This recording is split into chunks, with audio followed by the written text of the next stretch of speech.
السلام علیکم ناظرین، میرا نام گلفام حیدر ہے اور آپ دیکھ رہے ہیں نیا دور۔ آج کچھ خبروں کے ساتھ آپ کے سامنے حاضر ہوا ہوں، تو چلیے شروع کرتے ہیں۔ گلوبل اسموتھ فلوٹیلا پر اسرائیلی دھاوے کے بعد 44 امدادی کشتیوں میں سے صرف 4 غزہ کی جانب رواں دواں ہیں۔ جی ہاں، غزہ کے قحط زدہ عوام کے لیے امداد لے کر جانے والے اس فلوٹیلا پر پاکستان کے سابق سینیٹر مشتاق احمد اور عالمی شہرت یافتہ سماجی رہنما گریٹا تھنبرگ سمیت 500 کے قریب افراد سوار ہیں۔ فلوٹیلا منتظمین کے مطابق غزہ کی طرف امداد لے کر جانے والے گلوبل اسموتھ فلوٹیلا پر اسرائیل نے دھاوا بول دیا اور فلوٹیلا میں موجود پاکستان کے سابق سینیٹر مشتاق احمد سمیت متعدد افراد کو اسرائیلی فورسز نے حراست میں لے لیا ہے۔ جی، رات کو آپ کو پتہ ہے کہ سوشل میڈیا پر ویڈیوز آ رہی تھی کہ جو ہے فلوٹیلا پر اسرائیلی فوج نے دھاوا بول دیا ہے اور جو سینیٹر مشتاق احمد پاکستان کی جانب سے ان کو حراست میں لے لیا ہے۔ یہ خبریں جو ہے نا، اب وہ صبح پتہ چلا ہے کہ یہ واقعی سچ ہے کہ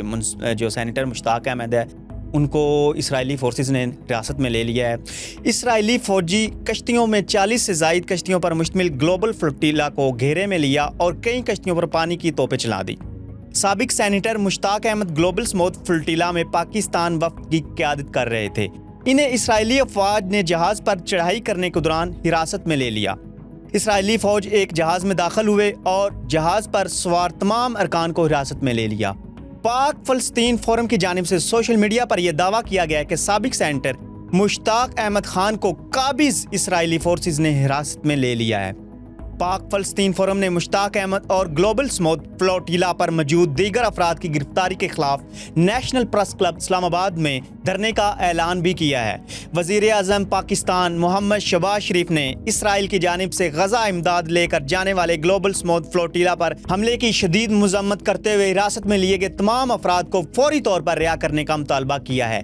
گلوبل اسموتھ فلوٹیلا کی جانب سے بتایا گیا کہ اسرائیلی بحریہ کی مسلسل کارروائیوں کے باوجود گلوبل اسموتھ فلوٹیلا کی 30 کشتیاں اب بھی غزہ کی جانب رواں دواں ہیں۔ یہ کشتیاں غزہ سے صرف 85 کلومیٹر کی دوری پر ہیں۔ فلوٹیلا کے منتظمین کا کہنا ہے کہ کشتیوں پر امدادی سامان موجود ہے اور ان کا مقصد محصور غزہ کے عوام تک انسانی امداد پہنچانا ہے۔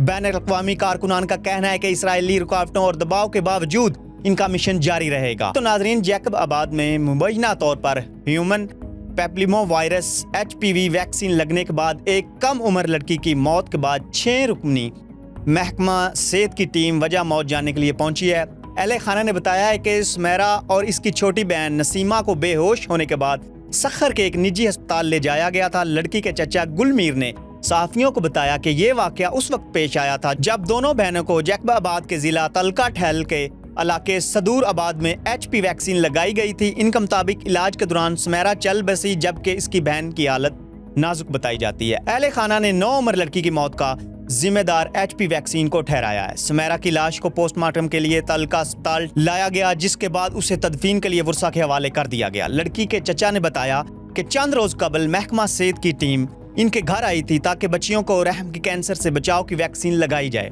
مگر اہل خانہ نے انکار کر دیا اور ٹیم واپس چلی گئی۔ جب گھر پر مرد موجود نہیں تھے، ویکسینیشن ٹیم دوبارہ آئی۔ انہوں نے گھر کی خواتین کو یقین دہانی کرائی کہ ویکسین لگوانا محفوظ ہے۔ بعد ازاں ٹیم نے 3 بہنوں سمیرہ، نسیمہ اور مسرت کو ویکسین لگائی، تاہم ان میں سے 2 کی حالت خراب ہونا شروع ہو گئی اور اہل خانہ انہیں ہسپتال لے گئے، جہاں سمیرہ دم توڑ گئی۔ سندھ کے پروگرام برائے توسیع حفاظتی ٹیکہ جات API کے پروجیکٹ ڈاکٹر راج کمار نے بتایا کہ یہی HP ویکسین دنیا کے 150 سے زیادہ ممالک میں استعمال کی جا رہی ہے اور دنیا بھر میں کسی بھی مریض میں اس طرح کا رد عمل نوٹ نہیں کیا گیا۔ انہوں نے کہا کہ عالمی ادارہ سے WHO کے نمائندوں سمیت ایک 6 رکنی ٹیم جیکب آباد پہنچی ہے اور تحقیقات جاری ہیں۔ تو ناظرین، جیسا کہ آپ جانتے ہیں کہ آزاد کشمیر میں جو احتجاج ہے وہ زور پکڑ گیا ہے۔ حکومتی مذاکراتی ٹیم مظفر آباد پہنچ چکی ہے۔ جو مدال بات رہ گئے ان پر بات ہوگی۔ یاد رہے کہ آزاد کشمیر میں جاری احتجاج کے دوران 3 پولیس اہلکار شہید اور 6 شہری جاں بحق ہو چکے ہیں۔ احتجاج کے دوران زخمی ہونے والے پولیس اہلکار نے بتایا کہ کشمیر ایکشن کمیٹی کے مظاہرین نے ہم سے اسلحہ چھینا، پولیس اہلکاروں پر فائرنگ کی اور آنسو گیس بھی پھینکی گئی۔ عوامی ایکشن کمیٹی سے کہا کہ آپ پرامن احتجاج کریں، ہمیں کوئی اعتراض نہیں ہے، لیکن منع کرنا کے باوجود مظاہرین پہاڑوں پر چڑھ گئے اور اوپر سے ہم پر فائرنگ کی گئی۔ آزاد کشمیر میں جاری احتجاج کو مذاکرات سے حل کرنے کے لیے وزیر اعظم آزاد کشمیر چودھری انوار رانا ثناء اللہ طارق فضل چودھری، احسن اقبال، سردار یوسف، پیپلز پارٹی کے رہنما راجہ پرویز اشرف اور قمر زمان قاہرہ پر مشتمل وفد مظفر آباد پہنچ گیا ہے۔